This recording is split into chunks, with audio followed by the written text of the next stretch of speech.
ధర్మాదాయ శాఖను రద్దు చేసి ఆలయాలన్నింటినీ హిందువులకి అప్పజెప్పాలి అన్నటువంటిది మొన్నటి హైందవ శంకరరావు ఉద్దేశం.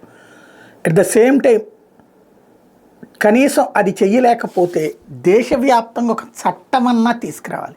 ఆ చట్టంలో దేవాదాయ ధర్మాదాయ శాఖ ఆలయాల నుండి సంపాదించిన సొమ్ము ఏదైతే ఉంటుందో అది కేవలం ఆలయాలకు సంబంధించి మాత్రమే ఖర్చు పెట్టాలి. అంటే ఆ గుళ్ళ యొక్క డెవలప్మెంట్, ఆ గుడికి అనుబంధంగా ఉన్న సేవా కార్యక్రమాలు, ఆ గుడికి సంబంధించినటువంటి భక్తులకి వసతులు, ఇట్లాంటి వాటికే ఖర్చు పెట్టాలి తప్ప ఆయా అర్చకులకి లేదంటే అక్కడ ఉన్నటువంటి అందులో పనిచేసే సిబ్బంది వాళ్ళ జీవితాల బాగోగులకే ఖర్చు పెట్టాలి తప్ప వేరే వాటికి ఖర్చు పెట్టకూడదన్నటువంటి నిబంధనతో కూడినటువంటి చట్టం తీసుకురావాలి. లేకపోతే దుర్వినియోగం అయిపోతుంది. కర్ణాటకలో ఇప్పుడు భారతీయ జనతా పార్టీ ఒక పాయింట్ను రైజ్ చేసింది.